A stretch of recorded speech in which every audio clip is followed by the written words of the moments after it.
Good morning mga kamams! So for today's video, i-share ko sa inyo kung ano yung mga kaganapan na family bonding ngayong holiday. Pagkagising ko nga ng umaga mga kamams, may nakita na ako kaagad dito sa lamesa namin na papaya at ito daw ibigay na aming kapitbahay. Nakita niyo naman, no? Fresh na fresh from puno, kapipitas lamang. At ito nga sinimublan ko ng hiwain dahil maganda daw sa umaga ang prutas, iba mga kamams. Miss ko na rin kasi kumain ng papaya mga kamams. Ito kasi may antioxidant, no? So nagpapaganda rin siya ng skin. Dito ko kaya pinaglihi yung pangalawa kong anak na si Kitch. Nung araw nung ako'y nabuntis, kapag ako'y nagmimerienda, pipitas lang ako doon sa aming puno, sa aming katabing bahay. Ito nang ginagawa kong merienda, nilalagyan ko siya ng bear brown powder. Dumating na nga rin pala ang aking kapatid galing sa pamamalengke at may pasalubong pa si Gab-Gab na car. Ayan, salamat Tita Will sa pasalubong mo kay Gab-Gab. So ngayon, mag-prepare muna kami ng aming agahan. Ang lulutuin nga pala namin para sa umagang ito ay pansit bihon with canton.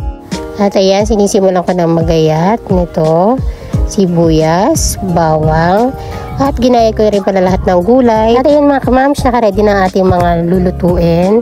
Nakaready na ating mga gulay. At ito't may atay baluna na manok. At nakalaga na rin ang ating kanton. At napalambot ko na rin ng bihon. Ito't magluluto rin ng isang kapatid ng pork humba. Una ay magpapalambot muna siya ng baboy. At ako isisimulan ko na ang pagigisa ng aking pansit. So ginisa ko na itong sibuyas bawang. Ay palalambutin ko muna itong balunan kasi medyo matigas-tigas to. Kaya unahin ko na muna siyang palambutin. Lalagyan ko muna ng unting tubig at pakukulang ko muna ng mga ilang minuto. Ayan, check upin ko kung okay na siya. Kung malambot na, pwede ko na ilagay yung atay. Mas masarap kasi, di ba mga kamams, kapag atay na manok yung ginamit natin kaysa sa baboy. Kasi parang mas malasa siya. Ito at ilalagay ko na rin pala yung mga gulay. At palalambutin ko na onte. At ilalagay ko na rin pala yung repolyo pagkatapos. Ayan, titimplahan lang ng kaonte. Tapos, isi-set aside ko na rin to para sumunod naman na lutuin ko ay ang bihon mga kamams ay binabad ko na sa tubig bago ko ilagay dito. Kasi di ba mga mams, medyo matagal siya kapag hindi mo pinalambot muna sa tubig. At malambot rin pala ang ating baboy para sa pork humba. Ayan, luto na ang ating pansit. Bukod ko nga palang niluto yung squid ball mga kamams. Ayan, kasi ganyan yung style ng pagluluto ko. Ayan, di ba ang sarap-sarap. At ito't malapit na rin pala maluto ating pork humba. Luto na rin pala itong mga kamams ang aking sinampalukang manok. Ayan, tayo nang kumain. At pagkatapos nga namin kumain mga kamams, ay wala katapos ang pagluluto dahil nga magka-camping tong mga boys. So ang camping nila ay for the boys lang. So girls are not allowed. So ito, magagata nga pala ako ng puso ng saging. Ito ibigay lamang ng aming kapitbahay. Ito nga, lamas-lamasin ko na siya sa asin para matanggal ang pakla. Ayan, ganyan ang pagluluto ko ng ginataang puso. Pagkalamas-lamas ko nito mga kamams, ay babalawan ko na at magsisimula na nga pala akong mag-isa mga kamams. Sinuna ko ng sibuyas, bawang, luya. At ito ang ating toppings na pusit at giniling. Nilagay ko ng giniling, ginisa-gisa. At ito lalagay ko na ang puso ng saging. Ayan, halo-halo at pagkatapos ay tatakpan ko muna at lalagyan ng unang gata. Palalambutin muna ng kaunti at lalagyan ko naman ng kakang gata kong tawagin. At ito, lalagay ko na siya. Naluto ko na rin ng pusit. Patutuyuin lang ito ng kaunti. At ito, luto na mga kamams. At dahil nga sa mainit ang panahon mga kamams, ito si Gabriel at nag-swimming na dito sa palanggana. Mabuti naman anak at medyo mapresko-preskohan ka. Habang walang ginagawa mga kamams, ay binabad ko na itong daing na bangus kasi ulamin namin ito bukas. Ayan. Magluluto rin pala ako mga kamams ng chicken pastil. Yan, ang sarap na itong baon nila. Kasi dahil mag-hiking itong mga to, ang dami. Hindi ko alam kung mag-hiking sila o mag-picnic sila doon. Kasi more on food talaga sila mga kamams. Pagkatapos nga pala namin lagain yung mga manok, ito't hinimay-himay na namin at kinayat-gayat na rin na maliliit para mas masarap siya na pinong-pino talaga yung ating chicken pastil. Ito na rin yung pinaglagaan ng manok. Magsisimula na akong lutuin yung aswete para ating pampakulay. Nilagay ko na rin yung sibuyas at bawang. Ito, gisa-gisa lang tayo. At pagkatapos, ilalagay ko na itong ating chicken. Ayan, isasangag-sangag lang natin ito. at titimplahan. Nilagyan ko nga pala siya mga kamams ng asukal at ito nilagyan ko rin ng margarine. Maya-maya pa ilalagyan ko na rin to ng toyo. Pagkatapos ko halu-haluin, iniwan ko muna at ito kukuha muna ako ng mga sili dito sa aming taniman. Ayan, sana may hinog pa. Kasi yan mga kamams, meron ako siguro nakuha mga 3 pirasong sili. Ayos na to, pampaanghang lang ng kaunti. At habang naghihintay lahat na maluto ang aking chicken pastil, ay gumawa na rin itong isa kong kapatid ng banana con yelo na may sago. Ayan, diba? Pang refreshing dahil sa sobrang init ang panahon. Sarap niya mga kamams. Ayan, at dahil luto na ang aking chicken pastil, magsisimula tayo magbalot. Ito, dakot lang tayo ng kanin. Tapos, lalagyan natin ng chicken pastil sa ibabaw. O, diba mga kamams? Ang sarap-sarap niya, lalo na pag tumapit na yung lasa ng dahon ng saging. Ayan, nakagawa na kami ng mga babaunin ng mga boys. At ito nga, tinaasar namin sila kung talaga bang outing, swimming o hiking yung pupuntahan nila. Kasi mukhang sila'y mag-outing mga kamams. At lumabas pa nga, sumabay pa yung lakas ng ulan. Guys, ano ba, tutuloy pa ba kayo?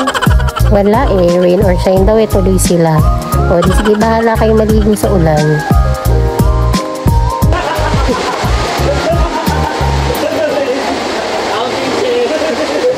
At dahil kami mga babaeng naiwan, ay syempre hindi naman pwedeng nasa bahay lang kami, diba? Ayan, nag-decide din kami lumabas at kami naman ay magbabatis. O, diba? Akala nyo ba, ganito lang gagawin namin, mag-stay lang sa bahay? Syempre, mag-i-enjoy din kami mga girls, diba? Pupunta nga pala kami mga kamams sa El Rio Riverside, kung saan may makita ka doon batis at falls. Ito yung mga natatagong kayamanan ng Batangas. Pagkarating nga namin ay na-enjoy ko muna itong magandang tanawin dito, itong magandang lugar. Ayan, at may kita nyo, may puno ng papaya. Diba si Gab, nawili naman sa puno ng papaya. Nagsimula na nga rin pala kaming maglakad, pababa. Ito dahil sa bandang baba yung batis, no? Yan, si Gab-Gab, may nakita pa siyang puno ng saging. Lahat na lang talaga, ang daming drop by. Tingnan nyo, tuwan-tuwa naman ang isang bata dyan. Ako, pag-uwi namin sa Cavite, kulong na naman sa bahay yan. Kaya naman sinasamantala niyan itong paglabas-labas niya. Yan, ini-enjoy niya na makalabas at makapaglakad at makapasyal-pasyal kung saan-saan. Kapag kasi ganito kainit, diba mga kamams, maghahanap ka talaga ng masasawsawan ng katawan mo yun. Alam niyo mga kamams, pag sa batis kayo naligo, sobrang presko kasi galing sa bukal yung mga tubig, diba? Malamig. At ito nga't nakarating na kami, pababa na kami, unting minuto na lang at ito na.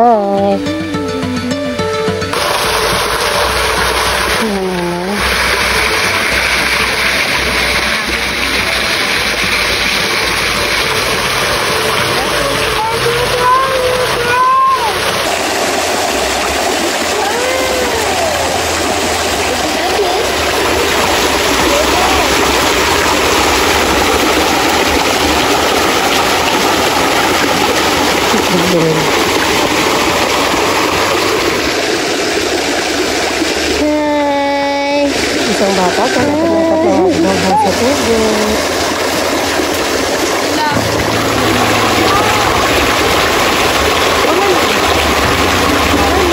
Kaya na malinaw.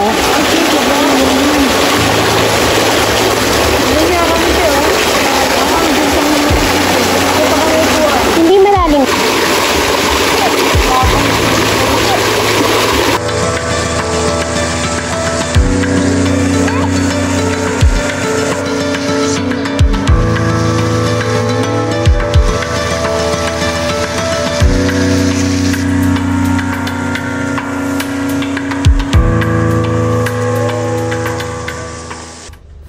Nang pauwi na nga kami mga kamams, ay nag-request itong si Gabriel na Oba, please buy Jollibee. Ayan, at binilahan naman siya ng kanyang Oba. Gab. Mama. Shut up, Kemi. At pagkarating nga namin sa bahay mga kamams, ay nagluto na lang kami ng sweet and sour na fish. Ito't nagagayat kami. Nakita niyo naman may pinag-uusapan kami ng aking kapatid about dito sa double chin ko. Kung pwede lang tanggalin, diba?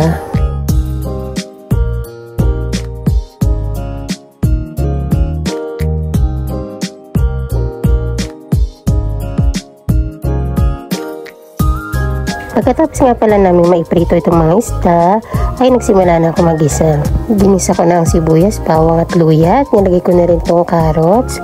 At pinalambot ko lang ng kaunti at nilagyan ko ng suka, paminta at onting sugar. At sinabi ko na rin pala yung bell pepper kanina na nilagay ko yung carrot. Pagkatapos palaputin ay nilagay ko na rin itong lahat ng isda. At noong una ay kala ko naparami pang sabaw na nilagay ko, pero kala una na iubos rin mga kamams.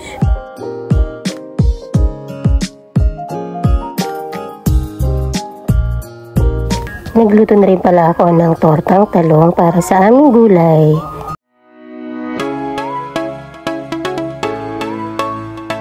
At pagkatapos nga pala nito mga kamams ay kami kakain na rin. And that's all for today's video mga kamams. Maraming salamat sa inyong patuloy na panonood. God bless everyone!